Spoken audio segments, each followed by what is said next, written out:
आया हूँ।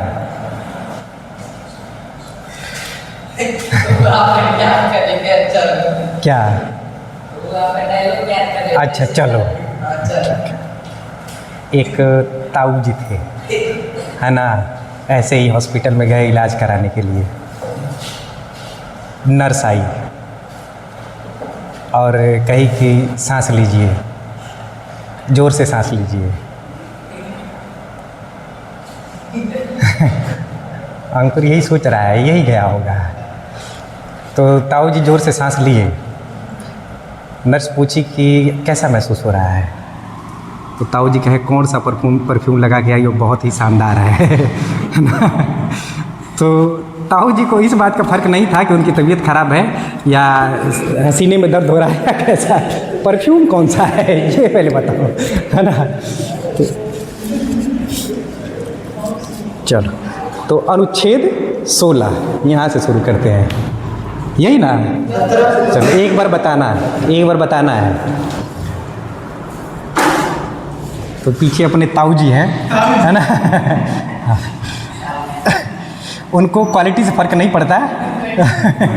हाँ, डायलॉग कौन सा है ना, कि ठीक है ये वाला। तो क्या मैं कह रहा था, हाँ, मूल अधिकार। तो मूल अधिकार जो है संविधान के किस भाग में है? भाग 3 में है। थोड़ा सा एक्टिव हो जाना है, तो बताना है। संविधान का भाग 3 मौलिक अधिकार से जुड़ा हुआ है।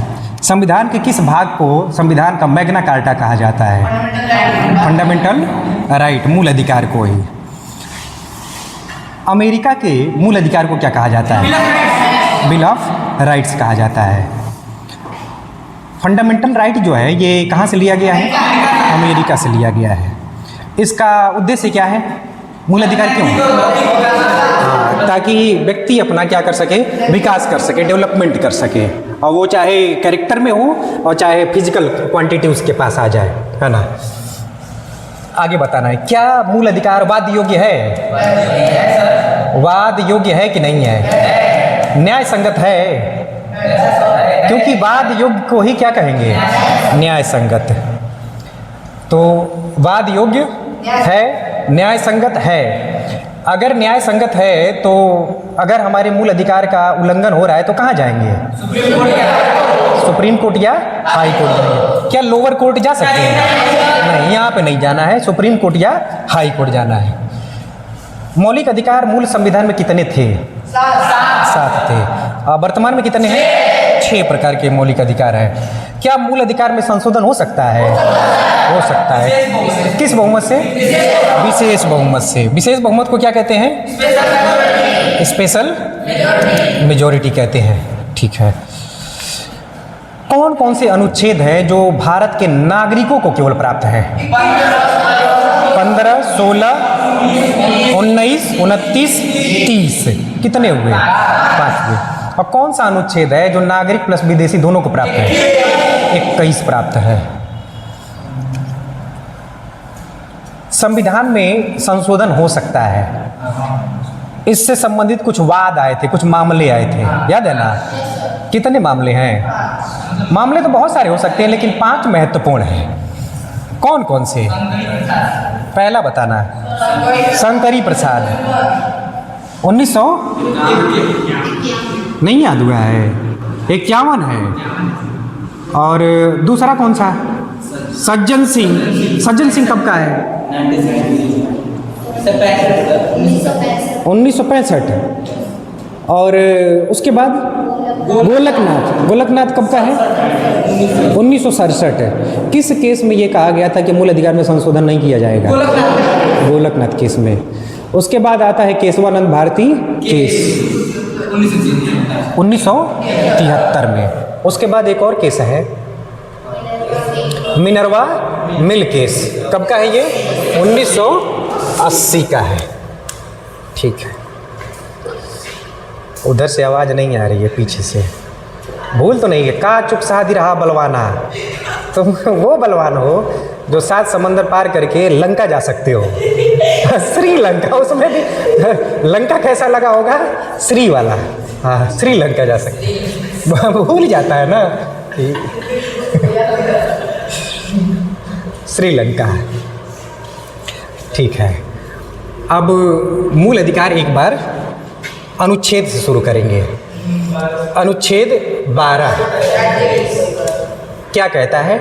राज्य की परिभाषा, यही है ना? राज्य की परिभाषा। कई लोग कमेंट किए कि सर क्या लिखते हैं, है ना? तो मैं थोड़ा सा अच्छा लिख दे रहा हूँ। ना गड़बड़ है, मुझे पता है। तुम अभी मेरे मुंह पे कुछ और कहोगे। राज्य की परिभाषा। चलो, इतने से ही थोड़ा सा अच्छा हो गया। राज्य की परिभाषा क्या क्या कहा गया इसमें? राज्य में कौन शामिल है? संसद शामिल है, यानी संसद शामिल है, और इसके साथ केंद्र सरकार। और केंद्र सरकार को और क्या कह सकते हैं? संघ सरकार। तो केंद्र सरकार और संघ सरकार किसके परिभाषा के अंतर्गत आएंगे? राज्य की परिभाषा। दूसरा,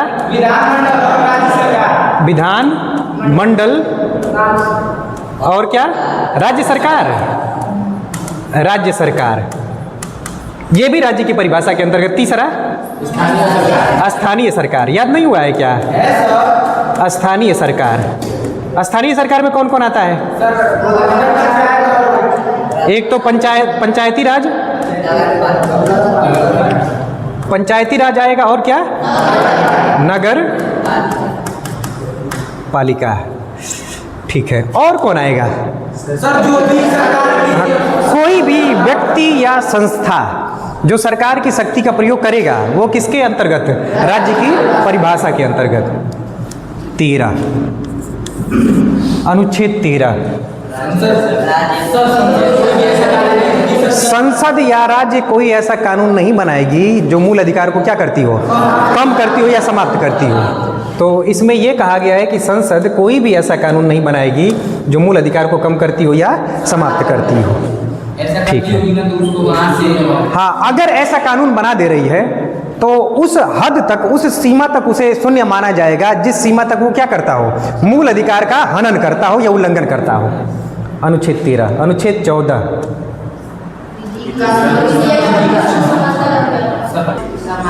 अनुच्छेद 14 क्या कहता है?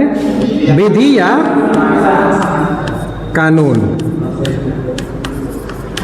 विधि या कानून के समक्ष समानता। यही है ना? समानता, यानी जो भी नियम कानून बनेंगे, कौन बनाएगा नियम कानून? संसद बनाएगी या राज्य के अंतर्गत जो भी बनेंगे। तो जो भी नियम या कानून बनेंगे वो सभी के लिए क्या होंगे? समान होंगे। सभी कानून की नज़र में क्या होंगे? समान होंगे। ये कहाँ से लिया गया है? ये अवधारणा ब्रिटेन से लिया गया है। ब्रिटेन से लिया गया है, ये ब्रिटेन से।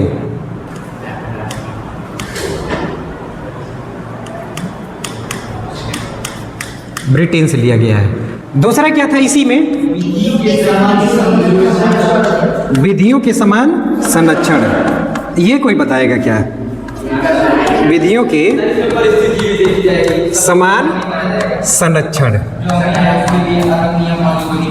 हाँ, ये सकारात्मक है। इसमें देखा जाएगा कि अमीर के लिए, यानी यहाँ पर भेदभाव किया जा सकता है।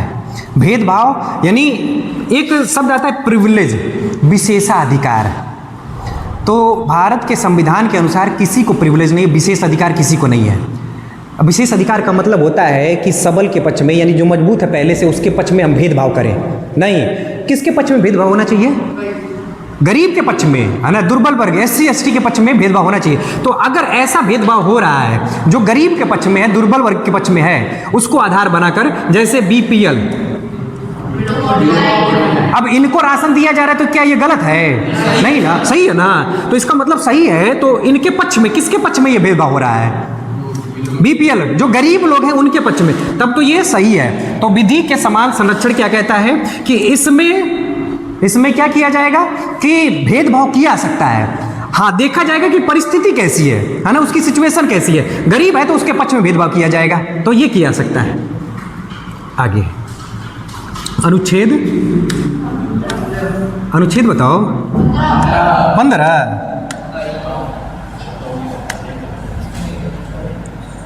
15।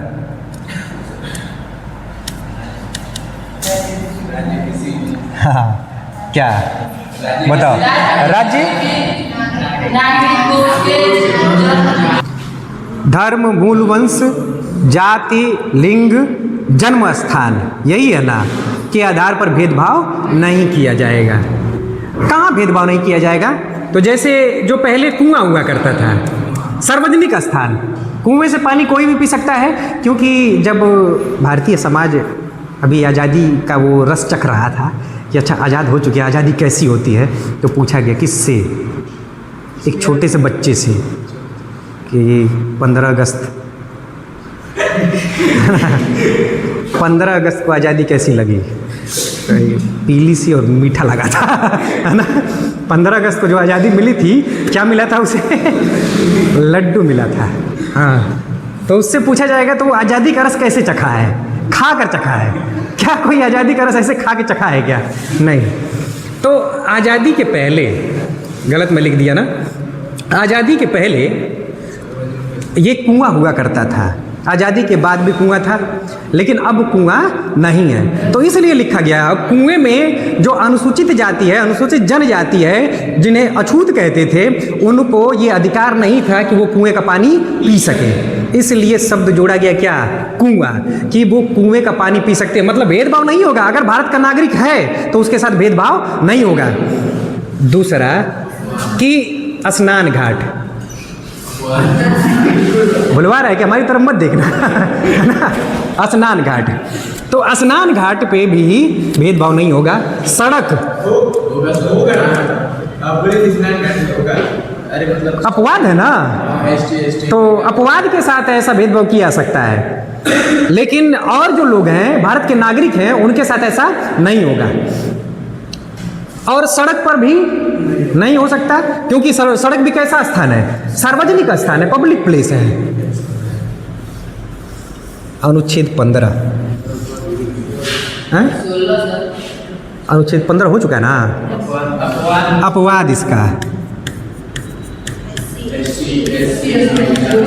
किसके पक्ष में भेदभाव किया जा सकता है? SC, ST, महिला, दुर्बल वर्ग, बच्चे, इनको आधार बनाकर भेदभाव किया जा सकता है। ये अनुच्छेद 15 का क्या है? अपवाद है, एक्सेप्शन है। उसके बाद अनुच्छेद 16, अवसर की समानता। कहाँ अवसर की समानता होगी? जो सार्वजनिक पद है ना, सार्वजनिक जो नौकरियां है, सरकारी नौकरियां हैं, वहाँ पर सबको समान अवसर होगा। तो अनुच्छेद 16 यहीं से शुरू करना था ना। नहीं, वीडियो में कहाँ तक है? कोई देखा ही नहीं है।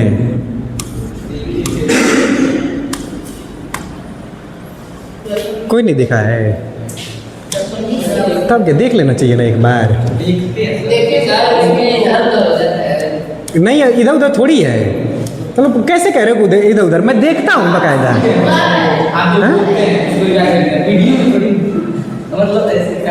कैसे इधर उधर? वही चीज है, बस थोड़ा सा एडिट कर दिया हूँ। कहीं कुछ बातें अगर हट गई होंगी तो इधर उधर हो जाएगा, लेकिन मेन कंटेंट तो रहता ही है उसमें। फिर कैसे? मतलब चाहते हो कि सर यहाँ पे जो चर्चा हुई है ना, ये भी रहेगा ना, ये भी रहेगा। हाँ, अंकुर वाला तो था, अंकुर वाला था वीडियो में। 16 क्या कहता है? अवसर की समानता। अब थोड़ा अच्छा लिखेंगे, लेकिन फिर उसी धर्रे पे आ जाएंगे 2 मिनट में, है ना, 2 मिनट में। तो अवसर की समानता, कहाँ अवसर की समानता होगी? सेवाओं में, सरकारी नौकरियों में। क्या कोई आधार है क्या इसका अपवाद हो सकता है क्या? निवास स्थान, कोई कमजोर वर्ग है उसको भी आधार बना के क्या कर सकते हैं? ये अवसर की समानता में भेदभाव कर सकते हैं। तो कुछ अपवाद जो कि हम लोग डिस्कस कर रहे थे, इसी में आया था आरक्षण, आया था ना। और 103वां संविधान संशोधन, संविधान संशोधन अधिनियम कब का है? 2019 2019 का। इसमें एक नई कैटेगरी बनाई जाती है जिसमें ये कहा गया था कि जो आर्थिक रूप से कमज़ोर हैं उन्हें इंग्लिश में क्या कहा जाएगा, EWS, economically weaker section. Full form पूछा गया है, इकोनॉमिकली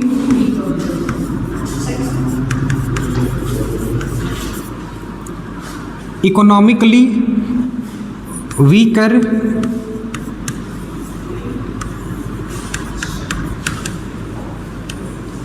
सेक्शन। हाँ, अब जिंदा रहना। चल, अनुच्छेद 16। हाँ, अनुच्छेद 16 क्या कहता है? अवसर की समानता। अवसर की समानता, अवसर की समानता। अवसर कैसा अवसर? सरकारी नौकरी में, है ना? जो सार्वजनिक पद हैं, पोस्ट हैं या सेवाएं हैं, मतलब सरकारी नौकरी जो है, वहाँ पर सबको समान अवसर मिलेगा, सबको समान अवसर दिया जाएगा। जो अपनी योग्यता सिद्ध करेगा यानी पेपर क्वालिफाई करेगा उसका सिलेक्शन हो जाएगा, लेकिन पहले अवसर दिया जाएगा। अगर अवसर ही नहीं दिया जाएगा तो फिर तो हम योग्यता सिद्ध ही नहीं कर पाएंगे कि हमारे पास क्वालिटी क्या है। तो अवसर की समानता। अब इस अवसर की समानता में, ये अवसर की समानता है क्या, इस अवसर की समानता में भी भेदभाव किया सकता है क्या? किया सकता है, कुछ आधार बनाकर। यानी यहाँ पर भी कहा गया है कि राज्य, है ना, राज्य या संसद किसी भी नागरिक को, यहाँ पर भी नागरिक शब्द है क्योंकि 15-16 किससे जुड़ा हुआ है? नागरिक से। किसी भी नागरिक को उसके धर्म, मूल वंश, जाति, लिंग, जन्म स्थान या निवास स्थान को आधार बनाकर भेदभाव नहीं कर सकती, कुछ अपवाद को छोड़कर। तो पहले अपवाद देखते हैं। अपवाद, अब भेदभाव किया जा सकता है। जैसे ये नियम कौन बनाएगा? संसद बनाएगी। तो संसद नियम बना सकती है। निवास स्थान को आधार बनाकर, निवास स्थान, इसको आधार बनाकर भेदभाव किया जा सकता है। जैसे मैं बताया था कि उत्तराखंड के लोग, असम के लोग, तो जो असम का निवासी है, वहाँ का निवासी है तो उसके लिए हाइट कम होती है। मतलब कि अगर वो आर्मी में जाना चाहता है ना, या पैरामिलिट्री में जाना चाहता है, पैरामिलिट्री में, तो यहाँ पर उनके लिए हाइट कम होती है। यानी क्या किया जा रहा है कि निवास को आधार बनाकर उन्हें छूट दी जा रही है। छूट किसमें? हाइट में। हाइट में छूट दी जा रही है तो उनके पक्ष में ये भेदभाव हो रहा है। तो ये सकारात्मक है ना? अगर गरीब के पक्ष में भेदभाव हो रहा है, और क्या भेदभाव हो सकता है? जो आर्थिक रूप से कमजोर हैं उनके भी पक्ष में भेदभाव हो सकता है। SC ST जो हैं इनके भी पक्ष में भी भेदभाव हो सकता है। तो यहाँ पर भेदभाव, लेकिन थोड़ी सी कहानी में ट्विस्ट है। क्या ट्विस्ट है? कि आरक्षण, रिजर्वेशन, अभी जिंदा रहना है, बढ़िया से सुनना है। रिजर्वेशन, अब ये जो रिजर्वेशन है जिसे हम क्या कहते हैं? आरक्षण। आरक्षण, तो जब संविधान बना तो उस समय 3 ही कैटेगरी थी, जनरल, SC और ST, 3 कैटेगरी थी, है ना? यानी पूरी सोसाइटी को इसी 3 पार्ट में बांटा गया था, जनरल में, SC और ST। अब देखें कि आरक्षण कहाँ पे था जब संविधान लागू हुआ, तब केवल 2 जगह था। किसको किसको था? SC को और ST को। किस आधार पे आरक्षण दिया गया?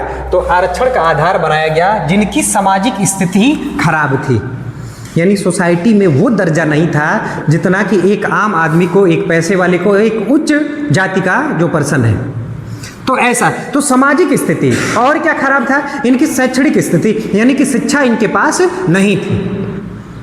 तो शिक्षा, शैक्षणिक स्थिति और क्या? सामाजिक स्थिति, इसको आधार बनाकर क्या दिया गया? आरक्षण। कितने % दिया गया? शुरू में 15। SC को दिया गया 15% और ST को दिया गया 7.5, यानी लगभग 8 इसको मान लेंगे तो 7.5, 7.5%। मतलब क्या निकला इसका कि जो भी सरकारी नौकरी के लिए जो पोस्ट आएगी उसमें अगर मान लेते हैं कि 200 पोस्ट आई तो उसमें से 15% किसके लिए रिजर्व हो जाएगा? एससी के लिए। रिजर्व का मतलब है कि 15% इनका होना जरूरी है, 15% इनका होना जरूरी है। इसका मतलब है कि 15% सीट किसके लिए होगी? एससी के लिए। अगर ये 15% कह रहा है तो 200, अगर मान लेते हैं 200 पुलिस का पद आया, उसको 200 पोस्ट आ गई पुलिस की, अब फॉर्म भरेंगे तो उसमें से 15% किसके लिए रिजर्व है? 15% एससी के लिए रिजर्व है। रिजर्व का मतलब है कि इसमें कोई और नहीं जाएगा, 15%। अब अगर देखें कि 100 का 15% कितना होगा?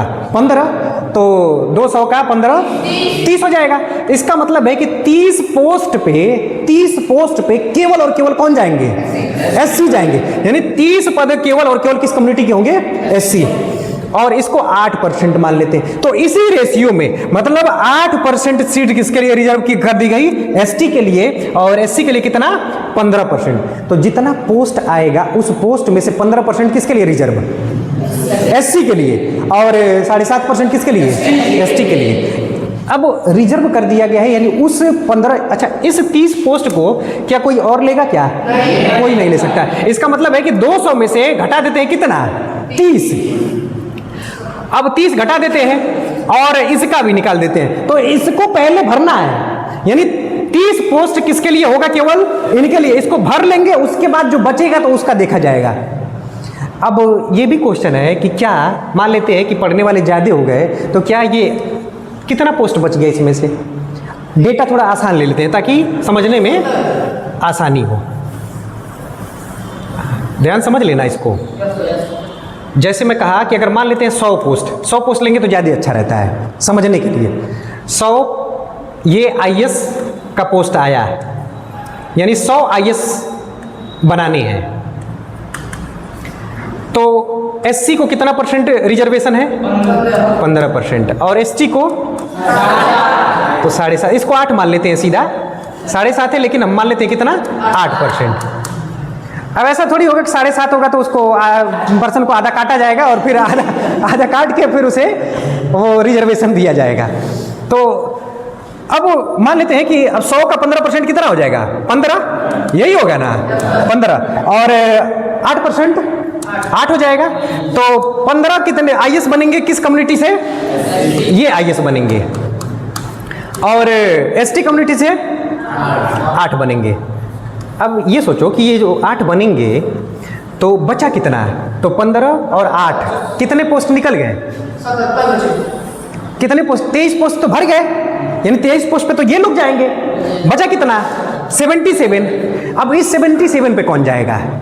तो अगर मान लेते हैं ये जनरल के लिए बच गया है, लेकिन अगर मान लेते हैं कि अगर ये एससी कम्युनिटी के लोग ज्यादा पढ़े लिखे हैं और पता चला कि जो जनरल नंबर पा रहे हैं, जैसे जनरल का सिलेक्शन मान लेते हैं, एक पेपर हुआ 200 नंबर का, ध्यान समझना। अब मैं कट ऑफ की चर्चा करने जा रहा हूँ। 200 नंबर का पेपर हुआ है, मल्टीपल चॉइस, और कहा गया कि जनरल का सिलेक्शन अगर जनरल 180 नंबर पा गया तो वो आईएएस बन जाएगा। तो मान लेते हैं जनरल कितना पाया? 180, और एससी भी कितना पा गया? 180। तो अब क्वेश्चन ये उठता है कि दोनों पढ़े लिखे, तो पहले तो ये अपनी सीट भर लेंगे, जो बाकी एक्स्ट्रा जो पढ़ने वाले हैं और ज्यादा पढ़ने वाले हैं वो कहां से लेकर जाएंगे? यहां से कवर करेंगे। फिर मतलब अगर ज्यादा पढ़े लिखे हैं इसी में और पता चल रहा है कि जनरल से भी ज्यादा नंबर लेकर आए, कुछ कैंडिडेट लेकर आए कितना? 181 नंबर। जनरल का आया 180 नंबर। ऐसा होता नहीं है, लेकिन मान लेते हैं कि ऐसा होगा। तो 181 नंबर, अगर 181 नंबर लेकर चले आए 35 लोग, तो 30 सीट तो ये 35 लोग कह दी, 20 लोग मान लेते हैं, तो 15 सीट तो इनकी पहले से फिक्स हो गई है। तो 5 लोग इसमें नंबर ज्यादा लेकर आए हैं, तो 5 लोग कहां से सीट लेंगे? जनरल से पकड़ेंगे वहां से। सेम कंडीशन यहां पर भी अप्लाई होगी, सेम कंडीशन। अगर ये भी नंबर अच्छा लेकर आ रहे हैं तो फिर सीट कहां से लेकर जाएंगे? जनरल से। अब यहां तक तो अभी तक आरक्षण था, लेकिन आगे क्या हुआ अब इस पे चर्चा करते हैं। तो संविधान में कितने लोगों को आरक्षण था? केवल 2 लोगों को। अब उसके बाद अब ये देखा गया कि समाज में भले ही जनरल में हम एससी और एसटी में बांट दिए हैं, लेकिन अभी भी बहुत लोग ऐसे हैं जो पिछड़े हुए हैं। तो पिछड़े हैं तो कैसे पता करें? तो उसके लिए एक कमीशन का गठन किया है, तो एक आयोग का, तो याद है प्रथम पिछड़ा वर्ग आयोग। हाँ, आयोग। अध्यक्ष कौन थे? कालेलकर। कालेलकर यही अध्यक्ष थे, इसलिए इसे कालेलकर आयोग भी कहा जाता है। देखा गया कि एससी और एसटी के अलावा भी बहुत लोग ऐसे हैं जिनकी सामाजिक स्थिति, आर्थिक स्थिति और शैक्षणिक स्थिति ठीक नहीं है, तो यही काम सौंपा गया कि पता करिए कि वो कौन है ऐसे। तो भारतीय समाज के किस में बटा था? पहले ही जाति में बटा था, जाति आधारित भारतीय समाज था। तो भारतीय समाज जब जाति आधारित था तो ये पता किए तो कहे कि कुछ जातियां हैं जो अभी भी पिछड़ गई हैं। जो मूल धारा है ना, मेन स्ट्रीम है, मेन स्ट्रीम का मतलब है कि सबके पास अगर संसाधन हो गया तो इस मेन स्ट्रीम में ये नहीं चल रही है। इसका मतलब है कि कुछ जातियां हैं, तो इन्होंने बताया कि कुछ जातियां हैं जो अभी भी क्या हैं? पिछड़ी हुई हैं। उसके बाद अब ये अपनी रिपोर्ट तैयार करते हैं और रिपोर्ट तैयार करके सरकार को दे देते हैं, लेकिन सरकार इस पे बहुत बातचीत नहीं करती है, तो ये आयोग का कोई मतलब नहीं निकला। फिर चुनाव आने वाला है और चुनाव के पहले एक और चर्चा होना शुरू हो जाती है। तो गैर कांग्रेसी सरकार रहेंगे उस समय मोरारजी देसाई प्रधानमंत्री। पहली बार कांग्रेस पार्टी का कोई सदस्य प्रधानमंत्री नहीं बना, गैर कांग्रेसी यानी कांग्रेस के अलावा। तो मोरारजी देसाई, इन्हीं की सरकार ने द्वितीय पिछड़ा वर्ग आयोग,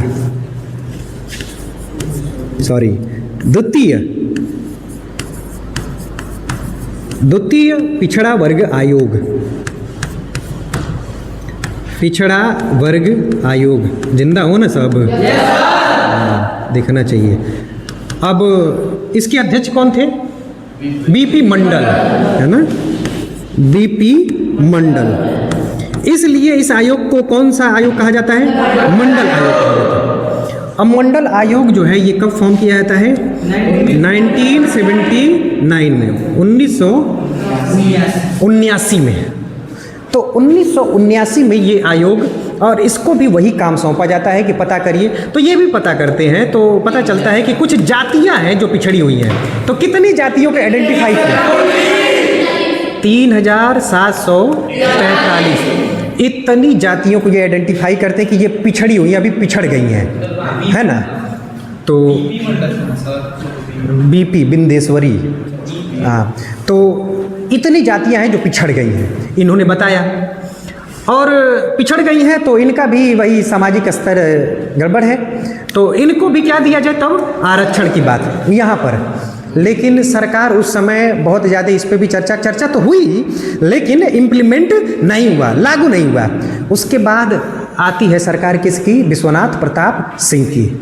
विश्वनाथ प्रताप सिंह की 1990 में सरकार बनती है, और ये कहते हैं कि हम क्या करेंगे, किस आयोग को लागू कर देंगे? मंडल कमीशन की रिपोर्ट को। रिपोर्ट में क्या है कि इतनी जातियां हैं, इनको पिछड़ा वर्ग का दर्जा देकर कितने % आरक्षण? 27%। तो 27% आरक्षण की बात यहाँ पे हो गई। इसका मतलब है कि अब ओबीसी को आरक्षण कितना हो गया? OBC, other backward classes, other backward classes, ये जो है इनके लिए कितना % आरक्षण? 27। अब कितना % आरक्षण हो गया?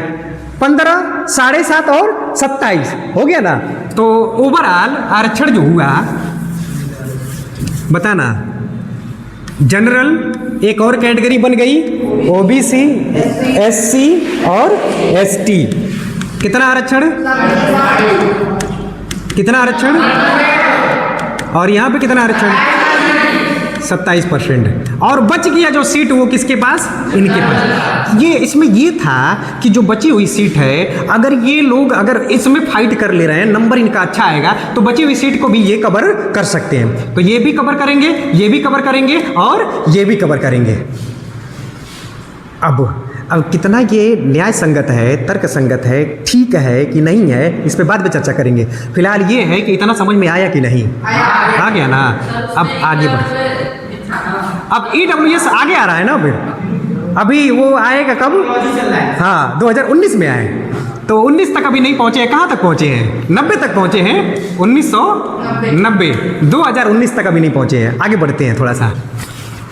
अब 1990 में विश्वनाथ प्रताप सिंह जो कि प्रधानमंत्री बने और इनकी सरकार जो है मंडल कमीशन की रिपोर्ट को क्या कर दी, लागू कर दी। मचा बवाल, भयंकर बवाल, है ना, भयंकर बवाल मचा कि अब जनरल को भी क्या चाहिए, आरक्षण। अब फिर से कुछ समय के लिए सरकार इनकी बदल जाती है, राजीव गांधी की सरकार आ जाती है। फिर से एक मुद्दा चर्चा में आ जाता है कि अब जनरल को भी क्या 10% कम से कम जितनी पॉपुलेशन है उसी पॉपुलेशन के बेस पे क्या कर दें, आरक्षण दे दे। तो इनकी पॉपुलेशन तो कितनी थी, लगभग 52% थी, इनकी लगभग 15% थी, तो इतना आरक्षण था, लेकिन इनकी पॉपुलेशन के हिसाब से नहीं था। अब 10 से 15% लगभग जनरल की पॉपुलेशन। अब ये हुआ कि 10% आरक्षण की फिर से व्यवस्था की बात आने लगी। एक और कैटेगरी बनाई गई, EBC, इकोनॉमिकली बैकवर्ड क्लास। और जब ये क्लास बनाई गई तो अब इसी को चैलेंज कर दिया गया कोर्ट में कि जनरल को किस बात के लिए आप आरक्षण दे रहे हैं। तो इसमें एक टर्म आ रहा है क्या, इकोनॉमी, और संविधान में इकोनॉमी के आधार पर क्या है, आरक्षण नहीं है। तो इसी को आधार बना के चैलेंज किया गया और सुप्रीम कोर्ट ने इस आरक्षण को 10% जो मिला था इसको रद्द कर दी, कैंसिल हो गया उसी टाइम। अब मामला उसी टाइम का था, अब मामला आगे बढ़ेगा। बीजेपी सरकार आती है 2014 में। 14 में सरकार आई है, सरकार ने क्योंकि कोर्ट ने ये मामला क्या कर दिया था, कैंसिल। तो अब एक वर्ग जो था जो डिससेटिस्फाई था और सरकार से कि सबको तो आरक्षण मिला है, हमें आरक्षण नहीं मिला है। तो अब एक वर्ग था, तो अब वो वर्ग का झुकाव जो है किसकी तरफ हो गया, बीजेपी की तरफ। तो 1992 में एक केस आया था, 1992 में इंदिरा साहनी केस, यही केस किया गया था ना फिर से इस मंडल कमीशन, ये मंडल आयोग में जो ओबीसी को आरक्षण दिया गया था, इसमें कि ओबीसी को ये 27% आरक्षण किस बात के लिए दिए हैं, जब संविधान में दोनों को आरक्षण दिया गया है। तो बहुत सारे मामले इंदिरा साहनी केस में ही सुनवाई करनी थी, और इसी में सुनवाई करते करते सुप्रीम कोर्ट ने कह दिया कि ओबीसी में 2 कैटेगरी बना दी। कौन कौन सी, कि ओबीसी में वो लोग जो क्रीमी लेयर हैं, जो मलाई खाते हैं, है ना, जो मलाईदार वाले हैं, मलाई रखते हैं, मलाई खाते हैं, यानी कि जिनके पास पैसा है, आर्थिक रूप से संपन्न है। तो इसी में ओबीसी में 2 कैटेगरी बनी, इसी निर्णय में, इंदिरा साहनी केस के निर्णय में सुप्रीम कोर्ट ने कह दिया कि ओबीसी में क्या, क्रीमी लेयर और नॉन क्रीमी लेयर। तो ये क्रीमी लेयर बना एक, और एक non creamy layer, non creamy layer. अच्छा, अब ये कहा गया कि क्रीमी लेयर कौन होगा, तो जो क्रीम खाता है ना, जो मलाई खाता है। तो किसको कहा जाए कि ये मलाई खाने वाला है, तो क्राइटेरिया डिसाइड किया गया कि अगर एक पर्सन है और उसके परिवार की इनकम 8 लाख है एक साल में, यानी सालाना इनकम 8 लाख है, तो उसे ओबीसी का आरक्षण नहीं मिलेगा। तो ओबीसी का आरक्षण नहीं मिलेगा, इसका मतलब है कि 8 लाख तो जनरली हो ही जाएगा, इस समय तो हो ही जाएगा। अब भले ही ना हो, नहीं भी हो सकता है, हो भी सकता है, मैं कह रहा हूं कि हो जाएगा या नहीं भी हो। तो 8 लाख जिनकी इनकम है उनको ओबीसी का आरक्षण नहीं मिलेगा, यानी वो इस 27% में शामिल नहीं होंगे। किसको मिलेगा, नॉन क्रीमी लेयर।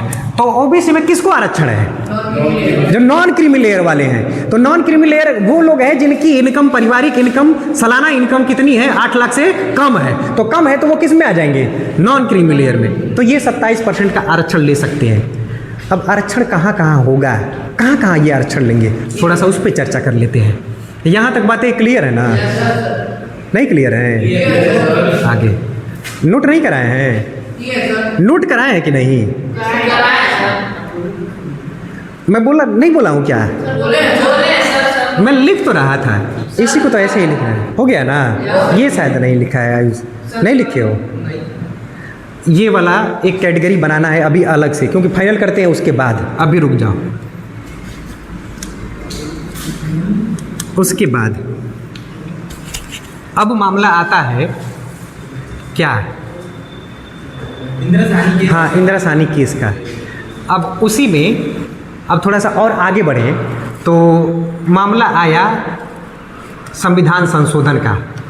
क्योंकि इसमें चैलेंज किया गया था, तो ये लग रहा था कि नहीं अब ये 10% आरक्षण जनरल को नहीं मिल पाएगा, तो क्या करते हैं कि संविधान में संशोधन करके जोड़ देते हैं। जब संविधान में लिखा गया है कि सामाजिक रूप से कमजोर वर्ग के लिए आरक्षण होगा, तो जोड़ देते हैं ना कि आर्थिक रूप से कमजोर वर्ग के लिए क्या होगा, आरक्षण। जैसे जोड़ेंगे तो अब आर्थिक रूप से जो कमजोर है उनको क्या मिल जाएगा, आरक्षण। तो सरकार ने 103वां संविधान संशोधन, 103वां संविधान संशोधन विधेयक कब का है, विधेयक 2019 का, जिंदा रहना है, सोना मत। 2019 में सरकार ने एक संविधान संशोधन करके एक और कैटेगरी जोड़ दी। क्या जोड़ी, EWS। ई का मतलब इकोनॉमिकली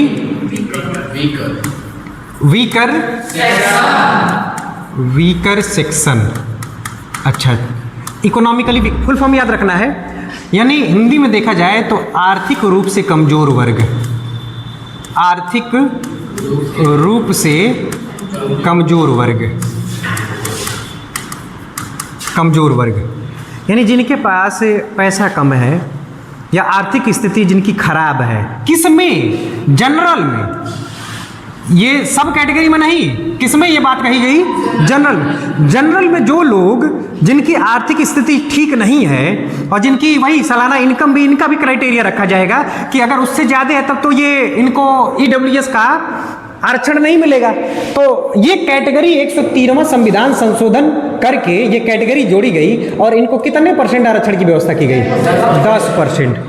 तब कहाँ आरक्षण होगा, इनके लिए कहाँ आरक्षण दिया जाएगा। तो अभी तक आरक्षण 3 जगह है, आरक्षण है। एक तो सरकारी नौकरी में आरक्षण है कि नहीं, सरकारी नौकरी में आरक्षण। दूसरा शैक्षणिक संस्थान में, स्कूल में है कि नहीं, जो गवर्नमेंट कॉलेज होते हैं बड़े बड़े, जब हम डिग्री लेने जाते हैं, MBBS के लिए क्यों परेशान है, नीट का पेपर के लिए क्यों परेशान है,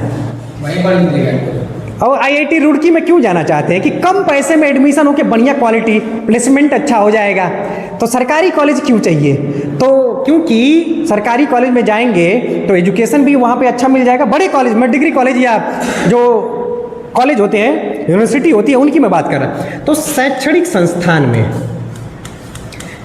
यानी जो कॉलेज है उसमें, और कहाँ, तो राजनीतिक संस्थान में भी, राजनीति में भी आरक्षण है कि नहीं। सरकारी नौकरी में आरक्षण नहीं मिलता है ना, EWS, ST, SC, OBC, इनको आरक्षण है। यहाँ पर भी आरक्षण है। जब स्कूल जैसे नीट का पेपर, जब जो पेपर देंगे, अगर नंबर कम पाते हैं, मान लेते हैं SC कैटेगरी का, तो इनका नंबर कम भी रहेगा तब भी क्या हो जाएगा, हाँ, तब भी सिलेक्शन हो जाएगा, तब भी इनको स्कूल मिल जाएगा।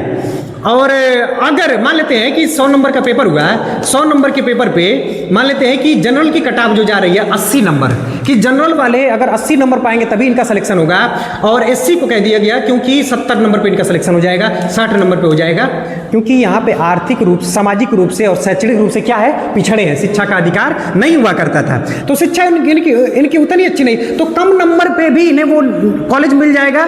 इनको 80 से मान लेते 179 पा गया तो उसका सिलेक्शन नहीं होगा। समझ पा रहे हो कि नहीं, लेकिन ये 70 नंबर पाया है तब भी सिलेक्शन हो जाएगा। इसी बात को लेकर बवाल मचता रहता है कि मैं इतना पढ़ लिख कर भी, जनरल कम्युनिटी, मैं इतना पढ़ लिख कर भी, इतना अच्छा नंबर पाकर भी हमारा सिलेक्शन नहीं हुआ, और ये 60 नंबर पाकर भी सिलेक्शन हो गया।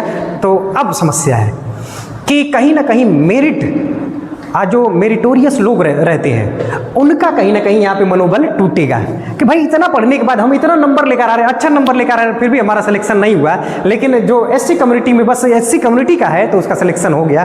तो ये कहाँ तक सही है, कहाँ तक गलत है, बाद में देखेंगे कि सही है कि क्या है। लेकिन इतना समझ में आया ना कि, और राजनीति में हर बार सीटें हो जाती है ग्राम प्रधान का, अगर शेड्यूल कास्ट और शेड्यूल ट्राइब की संख्या ज़्यादा है उस गांव में, तो देखना सीट क्या हो जाती है, SC हो गई है सीट, फिर पता चला SC से ST हो गई, ऐसे करके। यानी ग्राम प्रधान किस कम्युनिटी का होगा, या तो SC का होगा या तो ST का।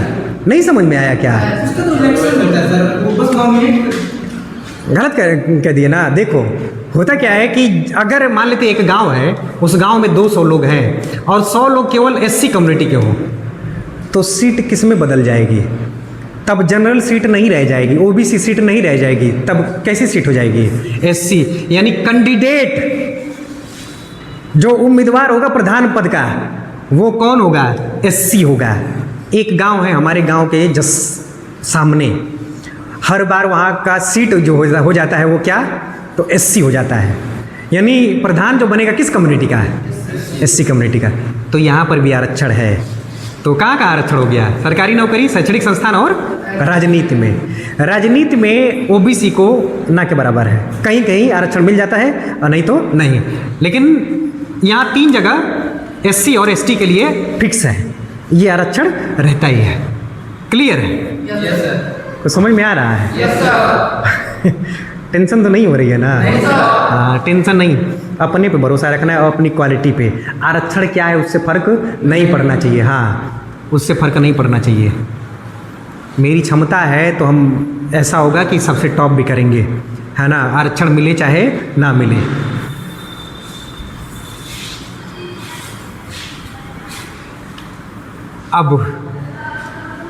अब क्या हुआ कि आरक्षण जो मिला तो इसमें कौन सा अनुच्छेद जोड़ा गया? तो किस अनुच्छेद के तहत तो जोड़ा गया? इसी में 15 खंड ये जोड़ा गया है ना, अनुच्छेड 15 खंड 6। और एक और अनुच्छेद जोड़ा गया, अनुच्छेद 16 खंड 6। इसमें कहा गया कि शैक्षणिक संस्थान में ईडब्ल्यूएस को क्या होगा? आरक्षण होगा। यानी जितना उस स्कूल कॉलेज में सीट रहेगी उसका 10% कौन लेकर जाएगा? ईडब्ल्यूएस, शैक्षणिक संस्थान में। और इसमें कहा गया सरकारी सेवा में, यानी सरकारी नौकरी में, सरकारी नौकरी में यहाँ पर। तो ये अनुच्छेद जोड़े गए किस संविधान संशोधन द्वारा? 103वां संविधान संशोधन द्वारा एक कैटेगरी बनाई जाती है ईडब्ल्यूएस। अच्छा, जब इंदिरा साहनी का केस चल रहा था 1992 में, तो उसी केस में सुनवाई करते हुए सुप्रीम कोर्ट ने ये कह दिया था कि आरक्षण जो होगा ना वो कितने % से अधिक नहीं होना चाहिए? 50%। कुछ विशेष परिस्थिति में इससे अधिक भी हो सकता है। तो अब ओवरऑल आरक्षण देखते हैं कितना % हो गया टोटल। तो जनरल, ईडब्ल्यूएस, फिर ओबीसी, एससी और एसटी। जनरल को कोई आरक्षण नहीं, ईडब्ल्यूएस को, ओबीसी को 27,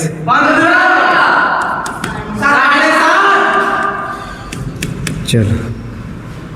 तो आरक्षण की व्यवस्था तुम्हें समझ में आई कि नहीं?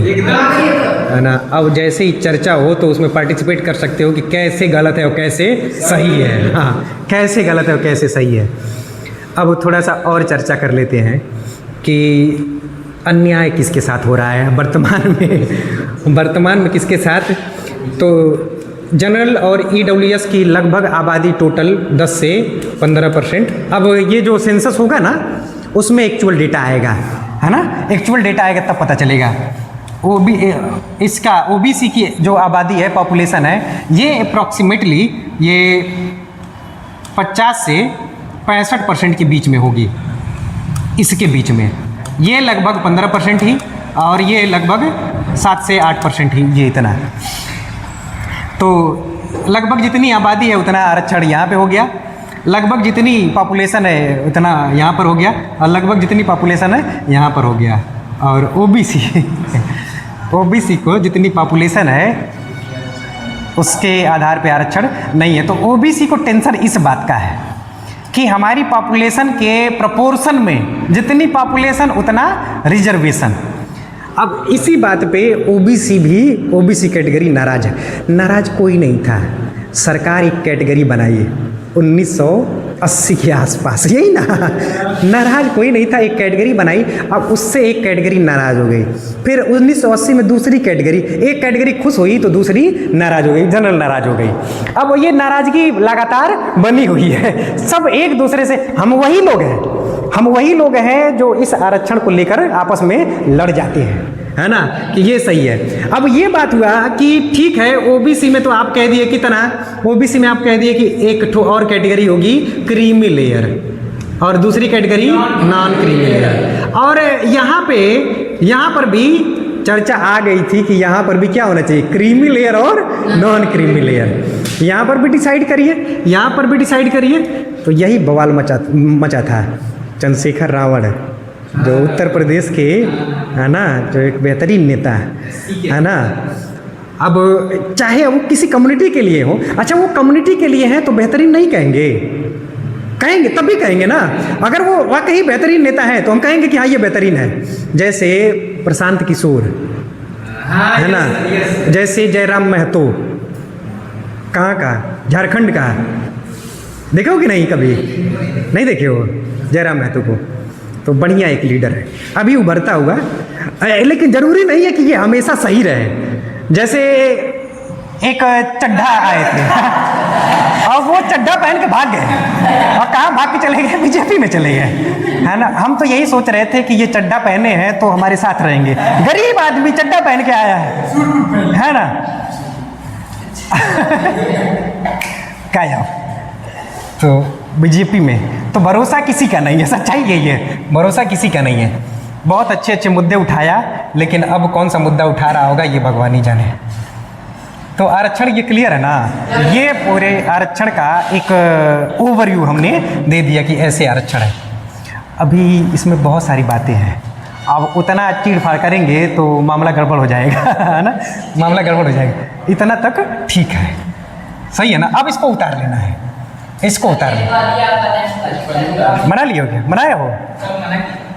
अच्छा चलो अब लिख लो, और ये भी लिखना क्रीमी लेयर और नॉन क्रीमी लेयर दोनों।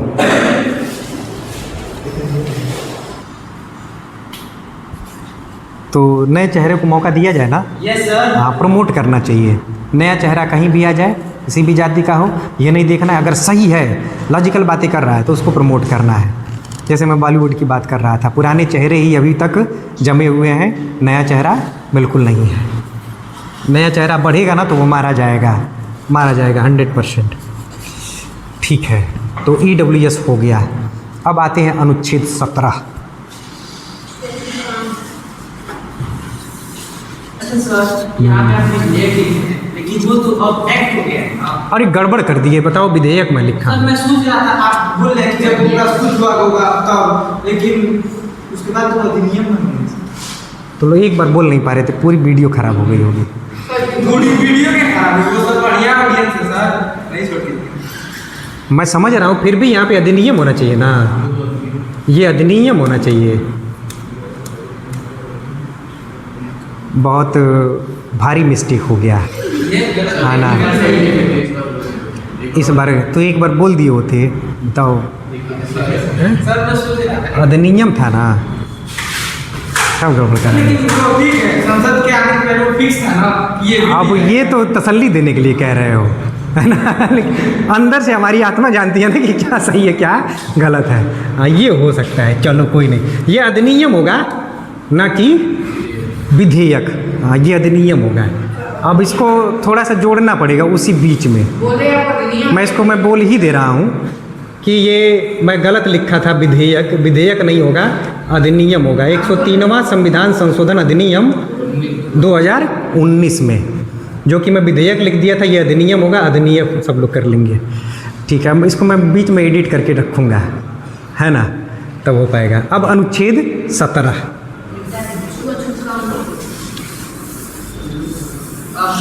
टेक्निकली कहाँ होता है, खुद देखिए, लॉजिक लगा के संसद से अभी पारित नहीं हुआ है तब तक तो विधेयक। ठीक है, कोई नहीं, लेकिन लिखा कैसे जाएगा? हाँ, लिखा कैसे जाएगा, ये सवाल है। अगला अनुच्छेद 17। हाँ, अब हाँ, अनुच्छेद 17 क्या है? अस्पृश्यता का अंत। उसी को क्या कहते हैं? छुआछूत कहते हैं।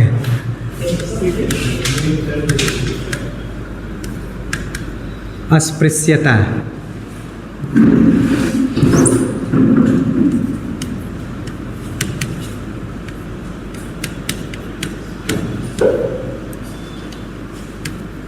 इंग्लिश में भी इसका कोई बढ़िया मतलब होगा, बताते हैं, या इसी को हम कह देंगे क्या, छुआछूत। एवोल्यूशन ऑफ अनटचेबिलिटी, है ना। तो अनटचेबिलिटी, छुआछूत का अंत, अनुच्छेद 17।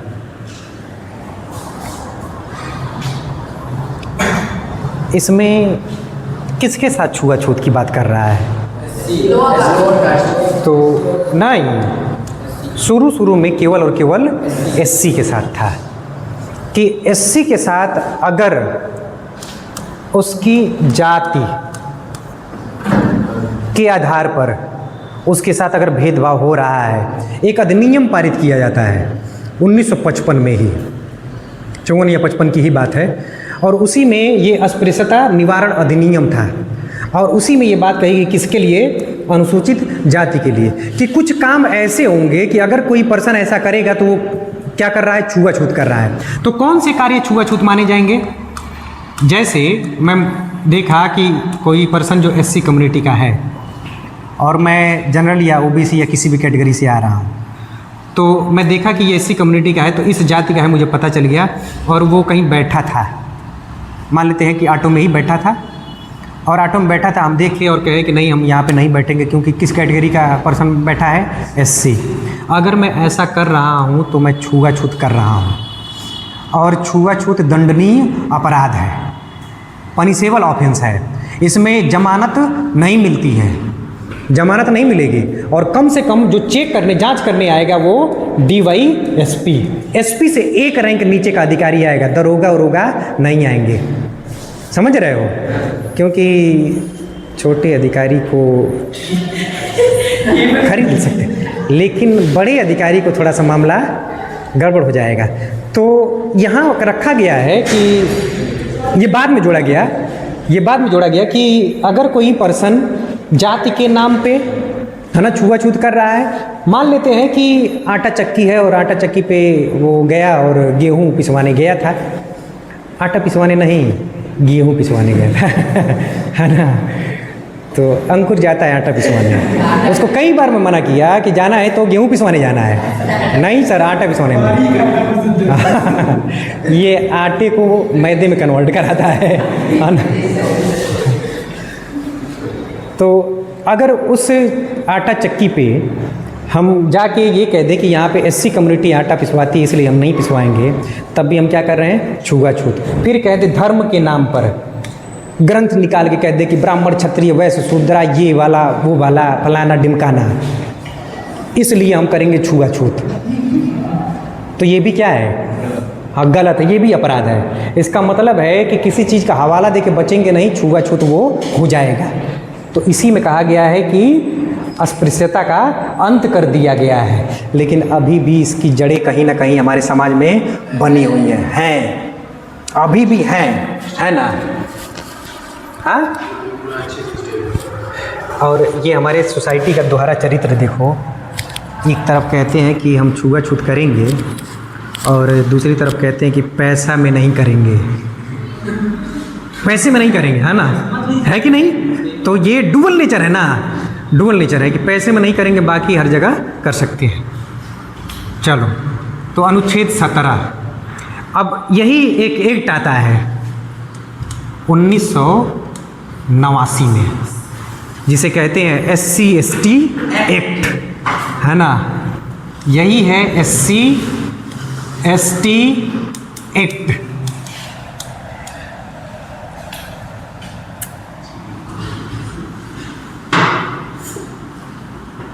छोड़ दें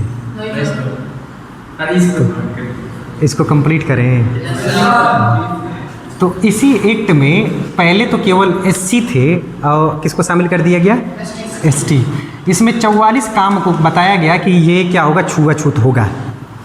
और इसी में ये कहा गया कि इसमें अग्रिम जमानत नहीं मिलेगी, जमानत नहीं मिलेगी। जैसे पहले ही जमानत लेके, जैसे खान सर जमानत ले लिए थे पहले ही मामले में, पता है कि नहीं, नहीं पता है, हाँ, तो वो बिल जो है वो पहले, तो अग्रिम जमानत नहीं होगी। दूसरा कि इसमें कम से कम डीएसपी रैंक का, डीवाईएसपी रैंक का अधिकारी जांच करेगा इसकी, है ना, अगर ऐसा मामला है तो। यानी SC ST एक्ट में ये 44 काम को बता दिया गया कि ये अपराध की श्रेणी में आता है। इसमें था 22 और बढ़ाकर कितना कर दिया गया, 44। अब 44 पढ़ना नहीं है, बस हमें समझ में आ गया कि कौन कौन से काम हो सकते हैं। बस ये याद रखना है, ये एक्ट कब का है, कानून ये कब बन रहा है, 1989 में बन रहा है। तो अनुसूचित जाति और जनजाति अत्याचार निवारण अधिनियम, ये पूरा नाम है, तो लिख लेना है। अनुसूचित जाति और जनजाति अत्याचार निवारण अधिनियम 1989।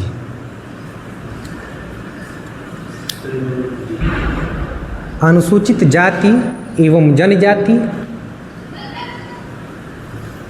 अत्याचार निवारण अधिनियम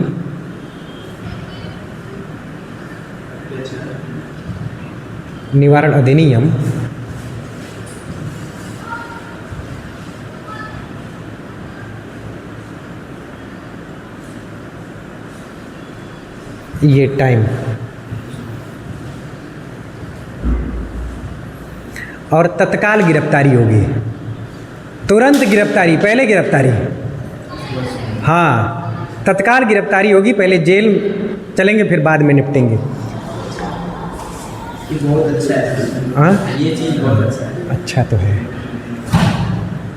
कई बार इसका मिसयूज़ भी कर लिया जाता है, तो मिसयूज़ इस नाम पे कि कभी ना, हाँ मिसयूज़, लेकिन यही तो समस्या थी कि इसमें लिख दिया गया था कि क्या तत्काल गिरफ्तारी, तो ठीक है तत्काल गिरफ्तारी, लेकिन अगर गलत इस्तेमाल किया जाएगा तब वो व्यक्ति गलती से चला गया FIR उसके, मान लो कि कोई दूसरी कैटेगरी का व्यक्ति है और गलती से उसके नाम पे FIR हो गया, तो सरकारी नौकरी से तो क्या हो गया, पासपोर्ट से क्या हो गया, गया, जीवन तो तबाह हो गया। एक छोटी सी गलती हो सकता है दुश्मनी, तो कई बार इसका गलत इस्तेमाल किया जाता है, ये भी हो जाता है ना। तो ठीक है, सही है, तो फिर बिल्कुल होना चाहिए, समाज में ऐसा होना ही नहीं चाहिए। गलत के लिए भी कुछ होना चाहिए। हाँ बिल्कुल होना चाहिए, बिल्कुल होना चाहिए दोनों के लिए। इसी बात को लेकर तो बवाल मचाता था। तो मुझे स्ट्रॉन्ग प्रूफ देना पड़ेगा ना सामने वाले व्यक्ति के लिए कि ये SC ST एक्ट, यही तो इसमें यही लिखा गया था कि अगर SC ST एक्ट गया और वो पर्सन जाके बता दिया कि ये हम जाति सूचक शब्दों का प्रयोग कर रहे थे, जाति के नाम पे मुझे मार रहे थे या पीट रहे थे या हमारे साथ अत्याचार कर रहे थे, तो FIR हो जाएगी। हो सकता है कि मारपीट ना हुई हो, थोड़ा सा भी अगर दिखा दिए कहीं से, तो ये भी तो हो सकता है। मिसयूज किसका नहीं हो सकता है, हर चीज़ का हो सकता है। सही तो बिल्कुल सही है, ये कानून तो होना ही चाहिए। अगर ऐसा हो रहा है कि छुआछूत हो रहा है और इस समाज में, तो फिर तो ये सही है। लेकिन अगर मिसयूज हो रहा है ना, तब उस पर कंट्रोल करना पड़ेगा तब। तो ठीक है, फिर आज इतना ही रहने देते हैं। लेकिन 2 बड़े अनुच्छेद हम लोग कर चुके हैं, 2-3 और बड़े बड़े अनुच्छेद करेंगे उसके बाद से, हैं 16, 21 और बड़ा है, हाँ ना, 19 भी बड़ा है, ठीक है। लेकिन इसमें कई अनुच्छेद ऐसे हैं जो बड़े हैं, तो डरना नहीं है, बस समझ जाएंगे, उसके बाद से बार बार पढ़ने की ज़रूरत नहीं पड़ेगी, ये कई बार में निपटा देंगे। चला जाए, कितना टाइम हो रहा है, 40 हो रहा है, तो आज रहने देते हैं। आज लेट हो गए थे हम लोग खुद ही, है ना, आज रहने देते हैं।